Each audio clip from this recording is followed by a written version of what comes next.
We're here because free speech is under attack. We're here because people are being convinced that socialism works. We're here because people are being judged guilty until proven innocent.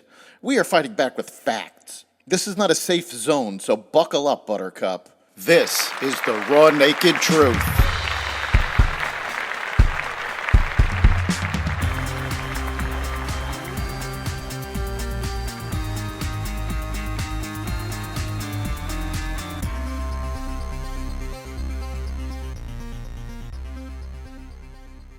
New York City's mayor indicted. Government funding kicked down the road. Secret Service failures unveiled, and more. Welcome to the Raw Naked Truth. I'm your host, Eric Lopkin, and here's the news you need to know. New York City Mayor Eric Adams has been indicted on federal criminal charges, according to people familiar with the matter, marking a stunning blow to the leader of the nation's largest city. It couldn't immediately be learned what charges Adams is facing. Federal prosecutors in Manhattan are expected to announce details of the case on Thursday.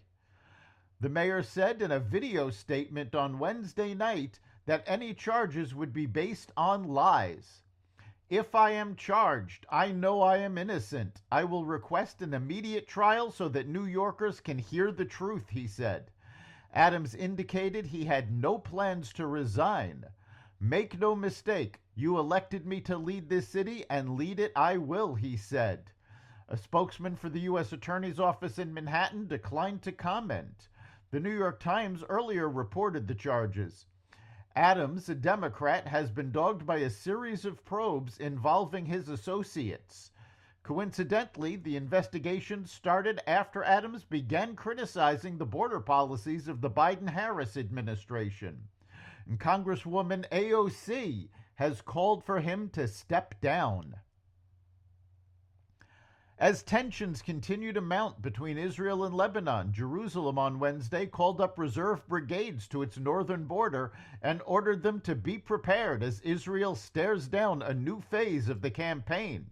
According to the Israeli Defense Forces, a number of reservists were called up for operational activities in the northern arena.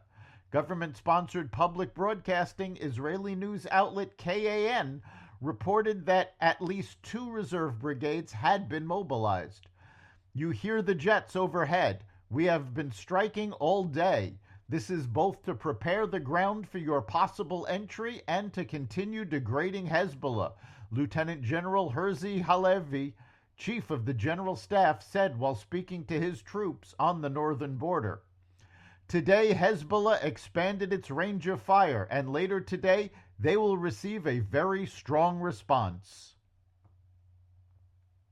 Evacuations begin as Hurricane Helene approaches Florida.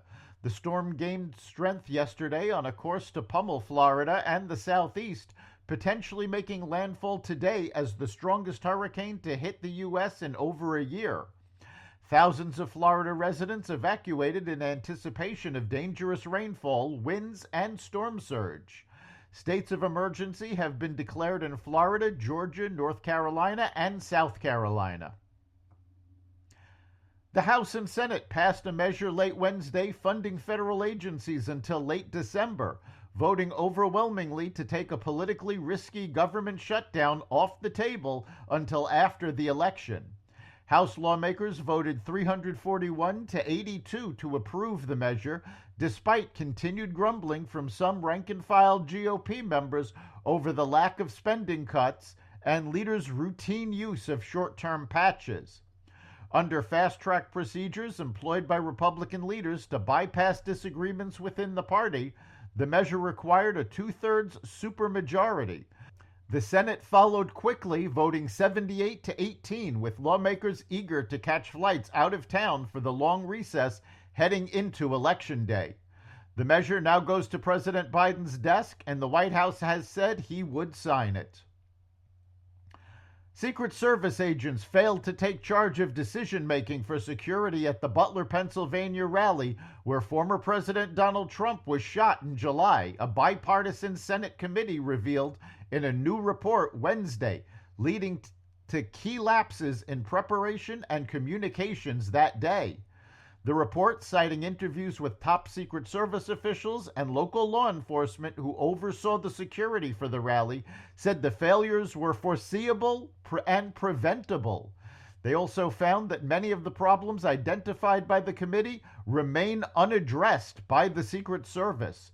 Some of the problems highlighted include the Secret Service failing to set up visual barriers around the rally that may have blocked shooter Thomas Matthew Crook's view of Trump, the lack of a plan on how to secure the building the shooter took aim from, and the general chaos of communication around the shooter's movement leading up to the attempt on the former president's life.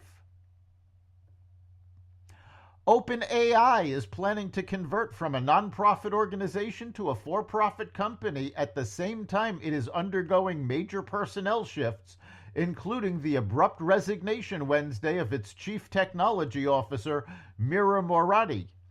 Becoming a for-profit would be a seismic shift for OpenAI, which was founded in 2015 to develop AI technology to benefit humanity as a whole, unconstrained by a need to generate financial return, according to a statement it published when it launched. That's the Raw Naked Truth.